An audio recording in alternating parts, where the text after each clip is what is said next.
Сәлем балалар, 3 сынып әдебиеттік оқу 65-ші сабақ хан Абылай.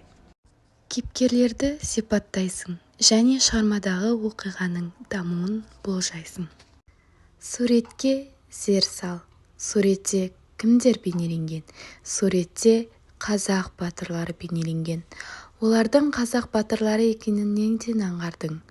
Олардың қазақ батырлары екенін киімдерінен, сауыттарынан, бас киімдерінен, атта отырғанынан, найзалары мен қылыштарынан аңғардым. Суреттегі ақ боз атқа мінген батырды кімдер едің? Қабанбай батыр. Қазақ батырлары неліктен атқа қонды деп ойлайсың? Қазақ батырлары жаугершілік заманда елімізді, жерімізді жаудан қорғады. Екінші тапсырма, өлеңді түсініп оқы. Хан Абылай атандың. Алтын тақтың үстінде 300-дің басын құрадың. Жетім менен жесірге ешбір жаман қылмадың. Әділдікпен жүргіздіңіз, әдепті іске кіргіздіңіз. Өңкей батыр жиыл деп хан Абылай шақырды. Бір төбеге жиылды, құм төбеде үйілді. Басыңа біткен күніңіз құтты болсын ұлыңыз. Хан Абылай атандың, арманың бар ма хан ием? Авторы Бұқар жырау. Балалар, Бұқар жырау Абылай ханның тұсында өмір сүрген жырау. Үшінші тапсырма, кестемен жұмыс.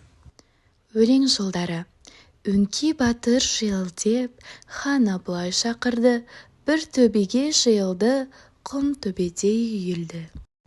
Осы жолдар бойынша қандай суреттер салар едің? Мысал үшін, хан Абылай мен жанындағы батырлардың суретін салар едім. Жиналған батырларға Абылай хан не айтты деп ойлайсың?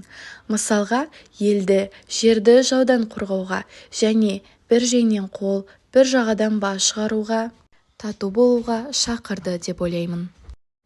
Төртінші тапсырма, Бұқар жыраудың айтқанына сүйеніп, Абылай ханды сипатта.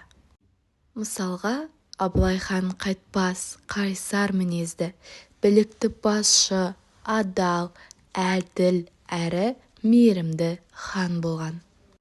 Бесінші тапсырма, өлеңді жаттап ал.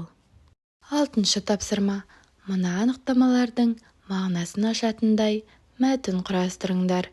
Абылай батыр, Абылай қолбасшы, Абылай хан. Абылай 300-дің басын қосқан қазақтың ханы. Ол елін жаудан қорғаған батыр болған. Абылай хан халыққа қамқор, мейірімді болған. Абылай хан қазақ батырларын бастаған шебер қолбасшы.